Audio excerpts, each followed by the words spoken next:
Good morning, আসসালামু আলাইকুম। আজি এয়া দেখিবলৈ পাইছে নতুন এটা ৰেচিপি। কণমানিহঁতৰ বাবে আজি বনাম শুকান চাউলৰ গুড়িৰে।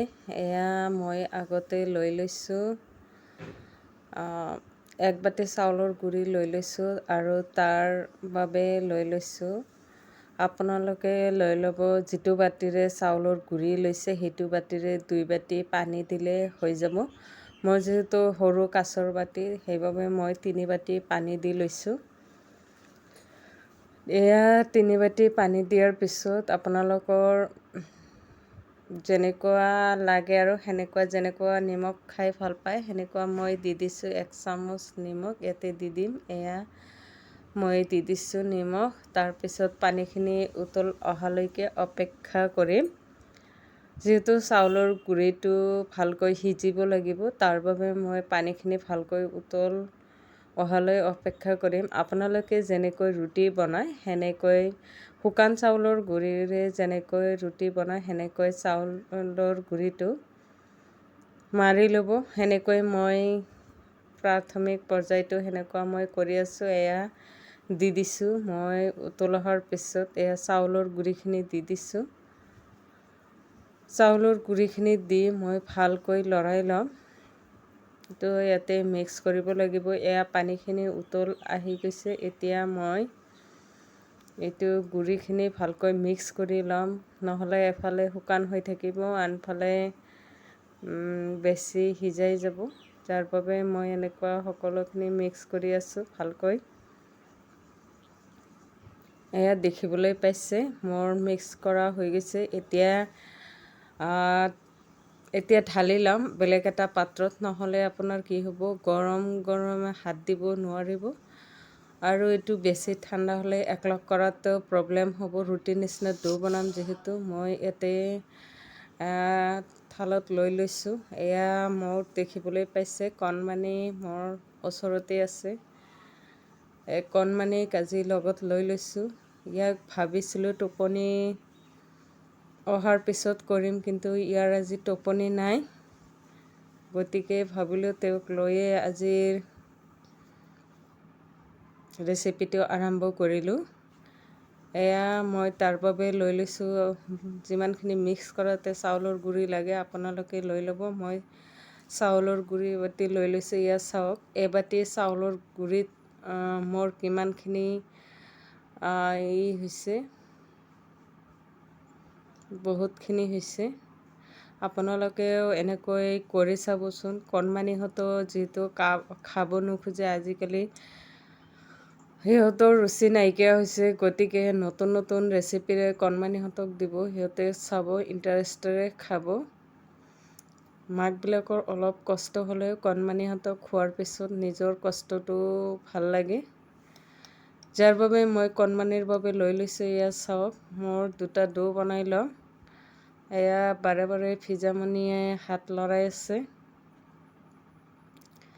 মই তাৰ মাজতে কাম কৰিবলৈ চেষ্টা কৰিছোঁ। এয়া চাওক, এবাটি চাউলৰ গুড়িত কিমানখিনি মোৰ আটা হৈছে।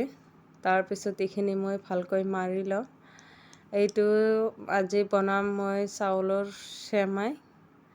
শুকান চাউলৰ গুড়িৰে আমি কেনেকৈ চেমাই বনাব পাৰি ঘৰতে, সেইটো মই আজি শ্বেয়াৰ কৰিম। এয়া দেখিবলৈ পাইছে মই যেনেকুৱা কৰি আছোঁ কণমানিও সেনেকুৱা কৰি আছে, মোক চাই চাই কৰি আছে। এয়া মই চেমাই বনোৱাৰ বাবে আগতে এনেকৈ লম্বা লম্বা ৰছীৰ নিচিনা বনাই ল'ম। এয়া দেখিবলৈ পাইছে। আপোনালোকে যদি ঘৰত 2টা বস্তু আছে, চেমাই খাব মন গৈছে, সকলো সময়তে বজাৰত যাব মন নাযায়, এইটো আপোনাৰ যদি শুকান চাউলৰ গুড়ি আছে তেনেহ'লে আপুনি এইটো উপাদানেৰে চাউলৰ গুড়ি আপোনাৰ সকলো কিটচেনতে থাকে, যাৰ বাবে মই এইটো দেখুৱাই দিলোঁ আপোনালোকক। এয়া মই প্ৰথমত এনেকৈ গোটেইখিনি বনাই ল'ম। বনাই আপোনালোকক দেখুৱাইছোঁ। এইটো আপুনি এনেকৈ কৰিব পাৰে, নহ'লে আপোনাৰ যদি টান লাগিছে তেনেহ'লে হাতেৰে অলপ অলপ ছিঙিব আৰু হাতৰ তালুৰে এনেকৈ ঘঁহি দিব, ধুনীয়া এটা চেমাই হৈ যাব। এইটো মই কৰি আছোঁ, কণমানিৰ লগত কৰি আছে। এয়া মই দেখুৱাই দিছোঁ, এয়া হাতেৰে ছিঙি ছিঙি মই কৰি আছোঁ। আপোনালোকেও কৰিব পাৰে যিবিলাক নতুন হয়, কিন্তু যিবিলাক এক্সপাৰ্ট হয় সেইটো ছিঙিব নালাগে, হাতৰ তালুৰে সিহঁতে কৰাতে এনে হৈ যায়। মই দুটা পদ্ধতিৰে আপোনালোকক দেখুৱাই দিছোঁ। এনেকুৱা মই ৰছীৰ নিচিনা আগত বনাই লৈছোঁ আৰু এইখিনি কৰাতে বহুত সুবিধা হয়। এয়া দেখিবলৈ পাইছে, মই ৰুটি বনোৱা পিৰা এখন লৈ লৈছোঁ। এয়া এনেকৈ মই লৈ লৈছোঁ। ইয়াৰ ওপৰতে বনাম, যিহেতু এইটো এটা এটাকৈ বনাই এইটো প্লেটত থোৱাটো প্ৰব্লেম হয়, তাৰ বাবে মই ইয়াতে বনাই লওঁ।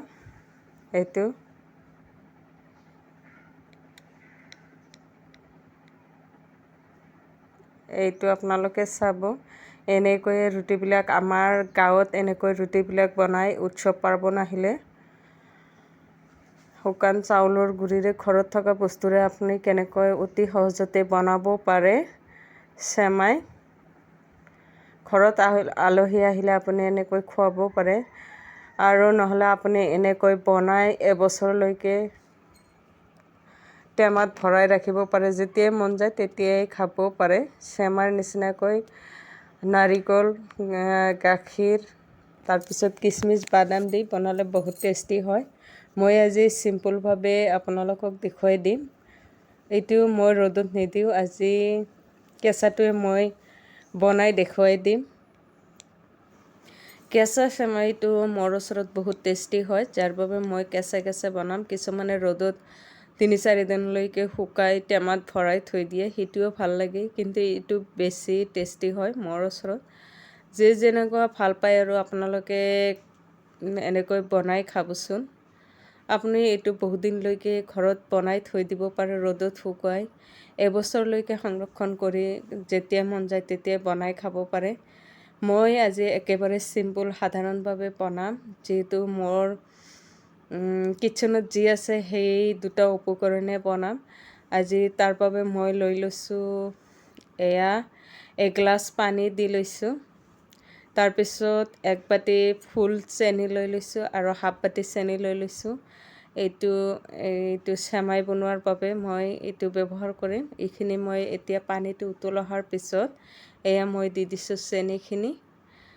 তাৰপিছত লৈ লৈছোঁ এয়া এভৰিডে এটা আমুল লৈ লৈছোঁ, 10 টকা পেকেট। এইটো আচলতে গাখীৰ দিলে ভাল হয়। মোৰ এতিয়া গাখীৰ নাই, মই একেবাৰে সহজ পদ্ধতিত দেখুৱাই দিছোঁ। মই ইয়াৰ পৰা 1 কাপ গৰম পানী উঠাই ল'ম। তাৰপিছত মই গৰম পানীখিনিৰে আমুলখিনি মিক্স কৰি ল'ম, গাখীৰৰ নিচিনাকৈ চাহ যেনেকৈ আমি ব্যৱহাৰ কৰোঁ সেনেকৈ। এইটো মই গৰম পানীত দি দিছোঁ। দিয়াৰ পিছত মই ভালকৈ মিক্স কৰি ল'ম। এয়া মই চেমাইখিনি ঢালি দিয়াৰ আগতে পানীত দি দিম, গাখীৰৰ নিচিনা দেখা যাব তেতিয়া। এয়া মই গৰম পানীতে সেনেকৈ গাখীৰটো দিয়া নহ'ল, গৰম পানী যিহেতু উতল আহি গৈছে, মই আগতে পিঠাগুড়িখিনি দি দিছোঁ ইয়াতে চেমাইখিনি। এয়া চাওক কিমান ধুনীয়া হৈছে, একেবাৰে হোৱাইট বগা, ভাল লাগিছে বহুত। আপোনালোকে এনেকৈ বনাই খাবচোন, কেতিয়াবা মন যায় নহয় কিবা কিটচেনৰ বস্তুৰে নতুন ৰেচিপি বনাবলৈ। এয়া আপোনালোকে বনাই চাব, একেবাৰে ইজি প্ৰচেছ হয়, অলপ সময় লাগে, কিন্তু এয়া আপুনি সকলোকে খুৱাব পাৰে বনাই। আপুনি নিজে কণমানিহঁতক খুৱাব পাৰে, ঘৰত আলহী আহিলে খুৱাব পাৰে। মিঠৈ কেতিয়াবা ঘৰত নাথাকে, সেনেকুৱা অৱস্থাত আপুনি এনেকুৱা ৰেচিপিটো বনাই চাবচোন। এতিয়া মই আমুলেৰে যিটো গাখীৰ বনাইছোঁ সেইটো ইয়াতে ঢালি দিম। যিহেতু আমাৰ আধা সিজোৱা আছে পিঠাগুড়িখিনি, চেমাইখিনি যিহেতু আমি চাউলৰ গুড়ি সিজাই লৈয়ে বনাইছোঁ, ইমান গেছত ৰখাৰ ইমান প্ৰয়োজন নাই। পানীখিনি উতল আহিলেই এতিয়া নমাই দিম। এয়া আমাৰ চেমাইটো ৰেডি। এতিয়া ভালকৈ উতল আহিলে মই নমাই দিম। এয়া দেখিবলৈ পাইছে কিমান ধুনীয়া হৈছে চেমাইখিনি, আৰু বহুত টেষ্টি হয়। মই চাউলৰ গুড়ি, নাৰিকল আৰু গাখীৰ কিচমিচ বাদাম একো নিদিলোঁ। মই জাষ্ট এনেকৈয়ে বনালোঁ। এনেকৈয়ে খাবচোন, চিম্পুল পদ্ধতি, একেবাৰে চিম্পুল। অকল চেনি আৰু আমুল এপেকেট দি এনেকৈ বনাই খাবচোন, ইটো বহুত টেষ্টি হয়। মই একেবাৰে চিম্পুলভাৱে দেখুৱাই দিলোঁ। আপোনালোকে ইয়াতে কিচমিচ বাদাম নাৰিকলৰ গুড়ি দিলে সেইটো আৰু বহুত টেষ্টি হয়। আৰু গাখীৰ মই এইবিলাক একোৱে নিদিলোঁ, জাষ্ট চেনি দিছোঁ, আমুল দি দিছোঁ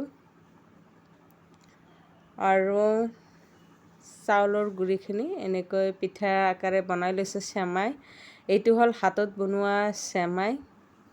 আমাৰ উৎসৱ পাৰ্বণত ঘৰুৱা গাঁৱত এনেকৈ বনোৱা হয়, সেইটো আপোনালোকৰ লগত শ্বেয়াৰ কৰিলোঁ। ভাল লাগিলে কমেণ্ট কৰিব, লাইক কৰিব, শ্বেয়াৰ কৰি লগত থাকিব।